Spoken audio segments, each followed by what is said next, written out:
বাসায় কাজ চলছে, সেটা তো আপনারা দেখতেই পাচ্ছেন, মানে বাসার শিফটিংয়ের কাজ চলছে। তার মাঝেও তো একটু ঘুরতে যেতেই হয়, যদিও অনেক অনেক অনেক কাজ। আসলেই যা বলছি তার থেকেও বহুত বেশি কাজ, যেটা যারা বাসা শিফটিংয়ের কাজ করেছেন তারাই বুঝতে পারবেন। আর বাসা শিফটিং যদি হয় একদম ভরা বাসা শিফটিং, তাহলে তো কথাই নেই। তো এর মাঝেও একটু ঘুরতে যাইতে হবে। আসলে এই ঘোরার প্ল্যানটা ছিল বহুত বহুত বহুত দিন আগেকার, বাট কোনোভাবেই হচ্ছিল না। এটা আমার বহুত কয়েক বছরের একটা স্বপ্ন, এই জায়গায় আমি ছবি তুলব, বাট সেটা আমার পূরণ হয়ই না আসলে কোনোবারই। দেখেন, আজকে দেখতে থাকেন যে আজকে পূরণ হয় কিনা। আসসালামু আলাইকুম, কেমন আছেন সবাই? আশা করছি ভালো আছেন। Welcome to my channel Shashi's basket.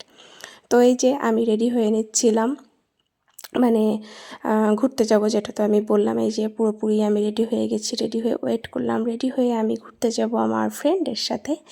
তো আপনি যদি আমার ভিডিওটা দেখে থাকেন বান্ধবী, থ্যাংক ইউ। এত সুন্দর সময় কাটাইছি আমরা দুজন। আপনিও আমাকে ধন্যবাদ দিবেন যে এত সুন্দর একটা সময় কাটিয়েছি। যাই হোক, এই তো বের হয়ে গিয়েছি।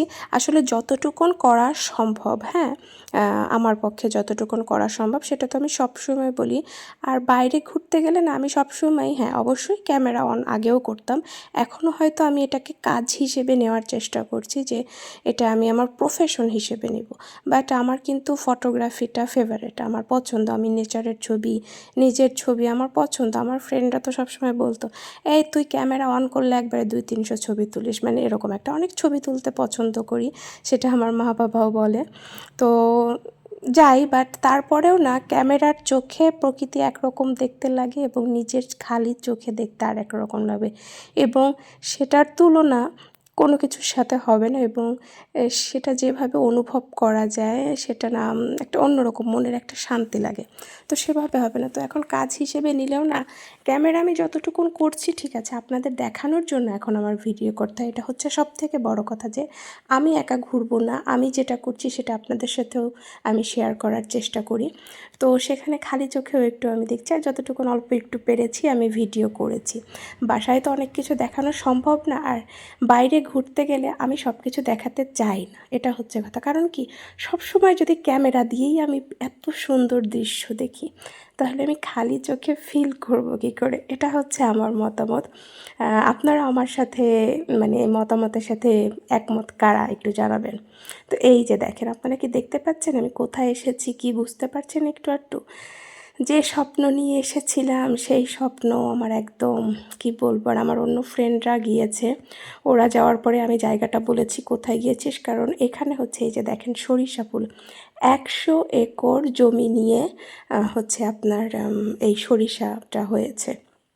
তো পুরো 100 একর যখন, এই যে দেখতে পাচ্ছেন পেছনে যে সবুজগুলো, মানে সরিষা হয়ে গেছে অলরেডি। আসলে আমার এই সম্পর্কে একটু জ্ঞান কম, ভুলভাল বলতে পারি, ক্ষমা সুন্দর দৃষ্টিতে দেখবেন। তো পুরোটা যদি এরকম হলুদ থাকতো কি সুন্দর। আমার অনেক বছরের স্বপ্ন, আসলে কোনোবারই না পূরণ হয়। আমি না কেন যেন থাকতে পারতাম না, যেহেতু আমি বাসায় থাকতাম না। যখন এই সরিষার সময় হয়, তো আমি না হচ্ছে ঢাকায় থাকতাম। তো ঢাকার থেকে তখন না আমার হয়ে উঠতো না কোথাও যে এরকম ছবি ফটোশ্যুট করা। তো গতবার একবার হয়েছিল আমার দাদু বাড়ি, যে ছোট্ট একটি, এইবার যেমন হয়েছে যে অনেক বড় সরিষা বাগানে গেছি, কিন্তু সরিষা ফুল ফুটে আছে মাত্র অল্প কিছু। তো সেটুকুনের মধ্যে নেই, অল্প একটু ফটোশ্যুট করেছি। হ্যাঁ, তারপরেও আলহামদুলিল্লাহ যতটুকুন দেখেছি, প্রকৃতি উপলব্ধি করতে পেরেছি, এই অনেক, তাই না? এইটুকুন যে পেয়েছি, আসলে আরও আগে যাওয়ার দরকার ছিল, ওই যে বললাম। আর আমি তো অনেক ব্যস্ত সময় কাটাচ্ছি, আমার জন্যই আসলে যাওয়াটা দেরি হয়েছে, আমার বান্ধবী না। ও আসলে ফ্রি ছিল, বাট আমি যে কেন হঠাৎ করে এত ব্যস্ত হয়ে গেছিলাম, এই জন্য না হয় নাই। মানে আমার ছোট্ট একটা ভাইয়ের বিয়ে হইলো, তারপরে হচ্ছে আমার বাসায় অনেক গেস্ট ছিল, আমি দাদু বাড়ি নানু বাড়ি গেছি, মানে অনেক মিলায়। যাই হোক, তো এই যে দেখেন চা আর আলুর চপ খাচ্ছি, দুটোর একটাও পছন্দ না, বাট দুটোই মজা লেগেছিল। কারণ ঠান্ডায় ভ্যানে উঠেছিলাম, পুরো জমে গিয়েছিলাম। আর ওখানে দুধ চা ছিল না, লাল চা ছিল, ওটাই নিয়েছি। আর পরে এই যে আমাদের এই পাশে একটা রেস্টুরেন্ট আছে, ওখানে এসে বসলাম, একটু ফটোশ্যুট করলাম, আর আমাদের পছন্দের নাসোস খাইলাম আর অনেক গল্প করলাম। যদিও প্রথমে অনেক ছবি তুলেছি, পরে দুজনে বলছে এই ফোন রেখে গল্প করি, পরে গল্প গুজব করলাম অনেক। এই তো, এই নিয়েই আজকের ভিডিও। অনেক কাজের মাঝেও একটা দিনের একটা ভিডিও আমি দিলাম, একটু ঘোরার ভিডিও। কেমন লাগলো জানাবেন, হ্যাঁ। ভুল ত্রুটি হলে অবশ্যই ক্ষমা সুন্দর দৃষ্টিতে দেখবেন।